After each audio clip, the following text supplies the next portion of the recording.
श्री शिवाय नमस्तु भयम। दोस्तों, जैसा कि आप सभी लोग जानते हैं कि 1 फरवरी 2026 यानी रविवार को पड़ रही है माघ महीने की पूर्णिमा व्रत, जो बहुत ही खास है। और दोस्तों, ये वो तिथि है जो कि माघ महीने में रविवार को पड़ रही है। दोस्तों, इसी दिन किया जाने वाला पंडित जी द्वारा बताया गया एक लाल फूल और एक सफेद फूल वाले उपाय आप लोगों को जरूर करना चाहिए, क्योंकि दोस्तों ये एक ऐसा उपाय है जो कि हर दिन नहीं किया जाता। माघ महीने में जो रविवार की पूर्णिमा तिथि आती है उसी दिन किया जाता है।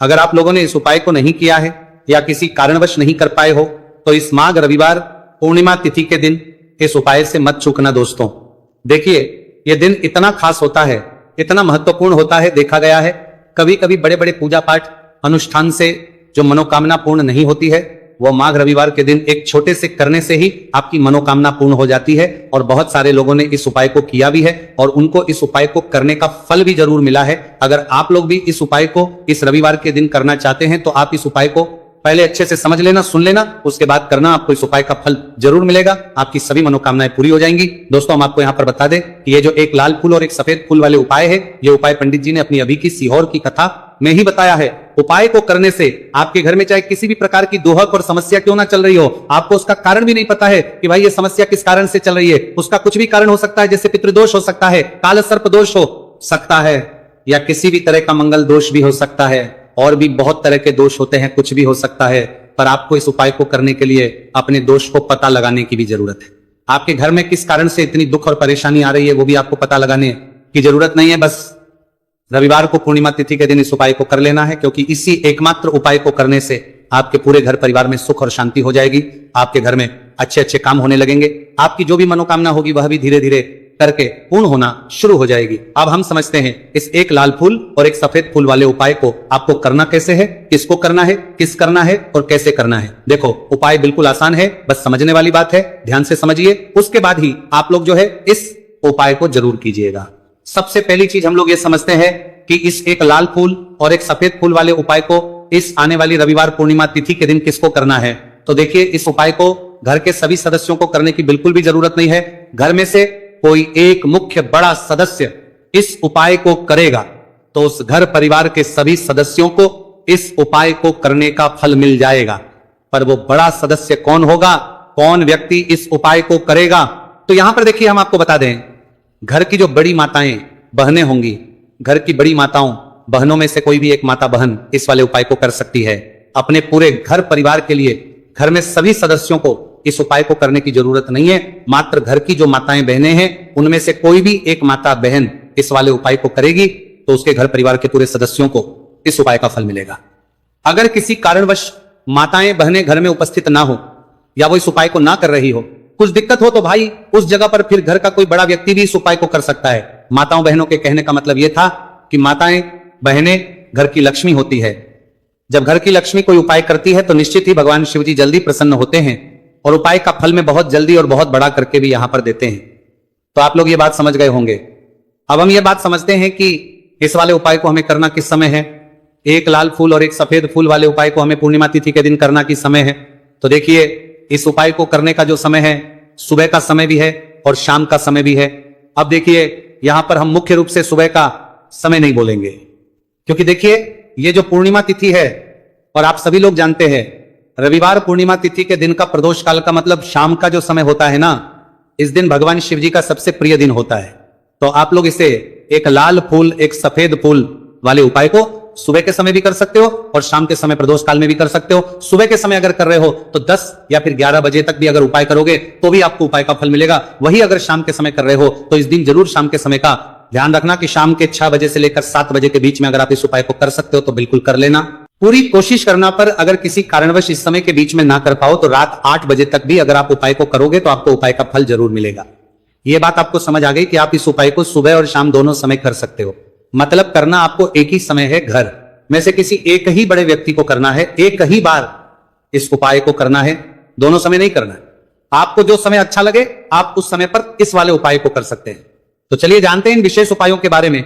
लेकिन उससे पहले जो भी मेरे भाई मेरी प्यारी बहनें आज चैनल पर पहली बार आए हैं या मेरी आवाज आज पहली बार सुन रहे हैं, अगर आप भी महादेव के सच्चे भक्त हैं तो वीडियो को लाइक और चैनल को सब्सक्राइब जरूर कर ले और कमेंट बॉक्स में लिखें हर हर महादेव। देखो, अब सबसे पहली बात आती है कि इस उपाय को हमें करना किस लिए है। जैसा कि हमने अभी आपसे बोला कि इस उपाय को करने के बाद आपके जीवन में बहुत सारी खुशियां आएंगी, आपकी मनोकामनाएं पूर्ण होंगी, आपकी धन की समस्या दूर होगी, आपकी पैसों की समस्या दूर होगी।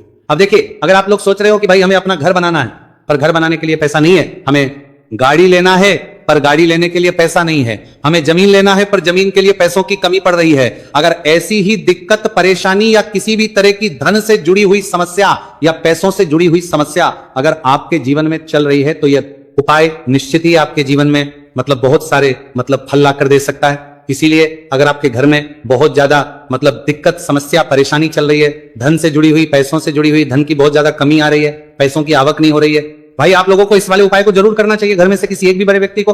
अब इस उपाय में करना क्या है वो सबसे पहले हम लोग जान लेते हैं। उपाय की सामग्री हम लोग सबसे पहले जानते हैं कि इस उपाय में किस किस चीज की आवश्यकता पड़ेगी। तो देखिए, उपाय का नाम तो एक लाल फूल और एक सफेद फूल वाला उपाय है, पर इस उपाय में कुल मिलाकर 4 सामग्री हमें लगने वाली, जो कि पंडित जी ने खुद सीहोर वाली कथा में बताया है, और जो हम आपको उपाय बताते हैं वो पंडित जी द्वारा बताए गए होते हैं, अलग से हम कुछ भी नहीं बताते हैं। तो यहां पर हम लोग समझते हैं कि इस उपाय की सामग्री क्या है। तो देखो, उपाय की जो सामग्री है वो 4 सामग्री है, जिसमें से सबसे पहली सामग्री है एक बेलपत्र। देखो, बेलपत्र क्या होती है? बेलपत्र जो शिव की शिवलिंग पर चढ़ती है। दूसरी चीज है एक शमीपत्र, शमीप्र शिवलिंग पर ही चढ़ता है। तीसरी चीज है दोस्तों एक लाल फूल, उपाय का नाम है, तो एक यहां पर आपको लाल फूल लेना है। अब ये लाल फूल कौन सा लेना है? देखो, शिवलिंग के ऊपर जो लाल फूल चढ़ता हो उनमें से कोई भी एक लाल फूल पसंद कर लेना, और वो कहीं से तोड़कर या कहीं से खरीद कर लेकर आना, और उस लाल फूल को उपाय में प्रयोग कर लेना। उसके बाद में एक सफेद फूल का विशेष रूप से ध्यान रखना, जो सफेद फूल शिवलिंग पर चढ़ता हो सिर्फ वही सफेद फूल लेकर आना, इसके अलावा कुछ मत लेकर आना, लेकिन केतकी का मत लेना। तो एक एक मात्रा में ही आपको ये चारों सामग्री चाहिए, एक बेलपत्र, एक शमीपत्र, एक लाल फूल और एक सफेद फूल। ये चारों सामग्री आप लोग तैयार करके रख ले। प्रदोष काल में या सुबह के समय जब भी आप इस उपाय को कर रहे हैं, जैसे ही आपके उपाय की सामग्री तैयार हो जाती है, तो क्या हम सीधा उपाय को करने के लिए इन चारों सामग्री को उपाय करने के लिए जा सकते हैं? नहीं, तो यहां पर आपको इस बात का ध्यान रखना है कि हम भगवान शिव जी को प्रसन्न करने के लिए तो जा रहे हैं, हम अपनी मनोकामना को पूर्ण करवाने के लिए तो जा रहे हैं, पर हमें यह दर्शाना बिल्कुल भी नहीं है कि हम सिर्फ अपने फायदे के लिए भगवान शिव जी के मंदिर में आए हैं। इसीलिए हम इस उपाय को करने के साथ साथ में भगवान शिव जी की पूजन अर्चना के लिए कुछ सामग्री भी जरूर लेकर जाएंगे। जैसे कि सुबह समय अगर आप उपाय को कर रहे हो, इस एक लाल फूल और एक सफेद फूल वाले उपाय को, तो भाई सुबह के समय आपको एक लोटा जल लेकर जाना है। जो लोग प्रतिदिन शिव जी के मंदिर जाते हैं, पूजन अर्चना करते हैं, जल चढ़ाते हैं, फूल बेल पत्र सब कुछ चढ़ाते हैं, भाई वो अपनी पूजन अर्चना वैसी की वैसी ही करना। बाकी जो सिर्फ उपाय को करने के लिए जा रहा है, जो कुछ भी लेकर नहीं जा रहा है, उसे कम से कम एक लोटा जल अपने घर से भर कर लेकर जाना, अगर आप उपाय को कर रहे हो, है ना? क्योंकि इस वाले उपाय को आप भगवान शिव जी की पूजन अर्चना करने के बाद ही करना। वहीं अगर बात करें शाम के समय की, अगर कोई व्यक्ति शाम के समय प्रदोष काल में इस वाले उपाय को कर रहा है, तो भाई आपको मात्र एक घी का दीपक तैयार करना है। ये बात हम हमेशा बोलते हैं, शाम के समय प्रदोष काल में कोई कर रहे हो ना, तो दीपक का विशेष महत्व होता है। रविवार, पूर्णिमा तिथि, दिन का प्रदोष काल में जो भी व्यक्ति दीपक जलाता है ना भगवान शिव जी के मंदिर में, भाई उसके जीवन से सारी दुख और परेशानियां भी दूर होती है। तो भाई इस दिन दीपक का विशेष रूप से ध्यान रखना आप लोग। अगर आप इस उपाय को शाम के समय प्रदोष काल में कर रहे हो, है ना, ये जो दीपक आप लोगे ये आटे का लोगे। जो आटा आप गूंद दोगे उसके अंदर कुछ भी मत डालना, मात्र सादा आटा लगाकर उसे तैयार कर लेना, और एक मीडियम साइज का दीपक तैयार कर लेना। दीपक ना ज्यादा छोटा हो ना ज्यादा बड़ा हो, है ना। उसके बाद में दीपक आपका तैयार हो जाए तो इसके अंदर जो बत्ती रखोगे वो गोल बत्ती रखोगे। देखो, गोल बत्ती भी 2 तरह की होगी, एक बाजार की और एक घर वाली। तो कोशिश करना अपने घर में जो रुई रखी हुई है, उस रुई से आप लोग एक गोल बत्ती अपने ही हाथों से बनाओ। उपाय का फल अच्छा मिलता है, भगवान शिव जी जल्दी प्रसन्न होते हैं। जब हम किसी भी उपाय को अपने हाथों से परिश्रम करके तैयार करते हैं, तो आपको उस दीपक के अंदर एक गोल बत्ती रख देनी है। इसके अंदर जो चीज आप लोग डालोगे वो डालोगे शुद्ध देसी गाय का घी। इस बात का विशेष रूप से ध्यान रखना, शुद्ध देसी गाय का घी ही डालना है, तेल वगैरह नहीं। आज के दिन तो मत डालना, रविवार पूर्णिमा तिथि के दिन, क्योंकि भगवान शिव जी का सबसे प्रिय दिन और प्रिय समय पर हम लोग इस वाले उपाय को कर रहे हैं। तो थोड़ा सा शुद्ध गाय का घी इतना डालना कि वो दीपक कुछ समय तक चल सके। ना बाजार वाला मिलावटी घी डालना, ना भैंस का घी डालना, शुद्ध देसी गाय का घी। आपको ढूंढने में थोड़ी मेहनत लगेगी और महंगा भी मिलेगा, पर गाय के घी से भगवान शिव जी प्रसन्न होते हैं, और उसी शुद्ध देसी गाय के घी से घर में बरकत भी बनी रहती है और हमारे घर में सुख शांति भी बनी रहती है। इसलिए इस शुद्ध देसी गाय का घी अपने घर में हमेशा रखा करो, वो भगवान शिव जी के कार्यों में भी उपयोग में आता है और उपायों में भी हम लोग प्रयोग कर सकते हैं। तो यहां पर आपकी सारी तैयारियां हो चुकी है। उपाय को करते समय शुद्धता का विशेष रूप से ध्यान रखिएगा। सुबह कर रहे हो तो भाई सुबह तो आपको स्नान करना ही करना है, बाकी शाम को कर रहे हो तो शाम को मात्र हाथ मुंह धोकर भी आप लोग इस वाले उपाय को कर सकते हो, कोई दिक्कत वाली बात नहीं है भाई। उपाय की पूरी सामग्री तैयार कर और पूजन सामग्री लेकर आपको भगवान शिव जी के मंदिर पहुंचना है, जो आपके घर के पास में हो, जहां पर शिवलिंग विराजित हो, शिवालय हो, वहां पर आप लोगों को पहुंचना है। और जैसे ही आप भगवान शिव जी के मंदिर में पहुंचते हो, वहां जाकर ही उपाय शुरू नहीं करना है। पहले आपको भगवान शिव जी की पूजन अर्चना करना है।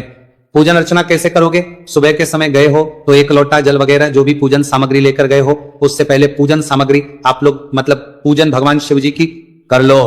जो व्यक्ति सिर्फ 1 लोटा जल लेकर गए हैं, वो शिव जी के शिवलिंग पर मात्र 1 लोटा जल एक धारा से धीरे धीरे करके चढ़ा लो। अपनी पूजन अर्चना आप लोग जो हैं पूरी कर लो पहले। उसी के बाद अगर आप शाम के समय कर रहे हो तो पहले जाकर बैठना है। भगवान शिव जी के शिवलिंग के पास में आप जो दीपक तैयार करके लेकर आए हो, उस दीपक को पहले जलाना है। ये जो दीपक आप लोग जलाओगे ना, ये किसी और की माचिस से मत जला, अपनी ही माचिस अपने ही घर से लेकर आना और इस दीपक को अपने ही माचिस से जलाना। अगर आपने मंदिर की माचिस या किसी और की माचिस ले ली, इस उपाय को करने में इस उपाय का फल उस व्यक्ति को भी बहुत मिल जाएगा। इस बात का ध्यान रखना, अपने घर से अपनी ही माचिस लेकर जाना और इस दीपक को जलाना। दीपक को जलाने के बाद भगवान शिव जी की शिवलिंग के पास में रख देना। शिवलिंग के इतना पास में मत रखना कि शिव जी को आंच लगे, थोड़ी सी दूरी बनाकर ही जो है इस दीपक को शिवलिंग के पास में आप लोग रख दीजिएगा। अब जैसे ही आपकी पूजन अर्चना हो जाती है भगवान शिव जी के शिवलिंग के सामने या आसपास कहीं पर भी बैठ जाइए उपाय को करने के लिए। और उपाय को करने से पहले आप लोग अपनी वो चारों पूजन सामग्री निकाल लीजिए। उपाय की जो सामग्री है वो निकाल लीजिए और भगवान शिव जी के शिवलिंग के ऊपर एक माता अशोक सुंदरी जी का स्थान देख लीजिए। माता सुंदर जी का जो स्थान होता है वो जलाधारी के ऊपर होता है, जलाधारी के बिल्कुल बीचों बीच में होता है। आप लोगों ने देखा भी होगा शिवलिंग की जलाधारी होती है, जलाधारी के बिल्कुल बीचों बीच का जो स्थान होगा वो माता अशोक सुंदर जी का स्थान होगा, क्योंकि यहीं पर हमें ये जो है उपाय को करना है। सबसे पहली चीज, अब हम उपाय को करना शुरू करते हैं। आप सबसे पहले अपनी एक बेलपत्र उठा लो। एक बेलपत्र को आपको माता अशोक सुंदरी जी वाले स्थान पर सबसे पहले समर्पित करना है। बेलपत्र की डंडी का मुख होगा जलाधारी की तरफ जहां से जल बहता है और नीचे गिरता है, और बीच वाली बड़ी पत्ती का मुख मतलब शिवलिंग की तरफ होगा। इस तरीके से आपको इस बेलपत्र को माता अशोक सुंदरी जी वाले स्थान पर समर्पित कर देना है। उसके बाद में अपनी एक शमी पत्र उठा लो जो आप उपाय के लिए लेकर आए हुए हो। शमी पत्र को उठाकर शमी पत्र की भी जो डंडी का भाग होगा वो जल की तरफ करके, जहां से जल बहता है नीचे गिरता है उस तरफ करके, और पत्ती वाला भाग शिवलिंग की तरफ करके इस शमी पत्र को भी उस बेल पत्र के ऊपर आपको समर्पित कर देना है। समर्पित करने के बाद अब आप ले लो अपना एक लाल फूल जो आप उपाय को करने के लिए लेकर आए हुए हो। इस लाल फूल का जो खिला हुआ भाग होगा, चाहे वो गुलाब का फूल हो, चाहे कोई सा फूल जो शिवलिंग पर चढ़ता हो, भाई उस फूल का जो खिला हुआ भाग होगा वो शिवलिंग की तरफ होगा। बाकी जो पीछे का भाग होगा फूल का वो जलाधारी की तरफ होगा, जहां से जल बहता है नीचे गिरता है उस तरफ होगा।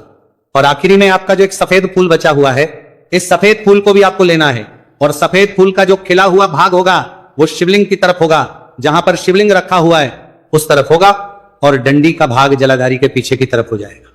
मतलब जो जहां से जल बहता है और नीचे गिरता है, जब आप एक बेलपत्र, एक शमी पत्र और एक लाल फूल, एक सफेद फूल चढ़ा रहे हो तो उस समय आप लोगों को कांता भगवान या कांता चक्र का नाम लेते हुए ही जो है इस उपाय को करना है, और भगवान शिव जी और नारायण जी का स्मरण करते हुए ही इस उपाय को आपको करना है। तो जब भी आप एक बेलपत्र, एक शमी पत्र, एक लाल फूल और एक कमी हो रही है, जो भी दुख और समस्या परेशानी चल रही हो आपको अपनी, वह दुख और जो है भगवान शिव जी से उपाय को पूरा करने के बाद वहीं पर पास में बैठकर बोल देना है। हाथ जोड़ के आंखें बंद करके अपनी परेशानी और श्री शिवाय नमस्तुभयम का जाप करना है। दोस्तों, आज हमने इस वीडियो में कुछ उपाय बताए हैं जो आपको करने हैं। अगर आपको वीडियो अच्छी लगी हो तो वीडियो को 1 लाइक और चैनल को सब्सक्राइब जरूर करें। हर हर महादेव।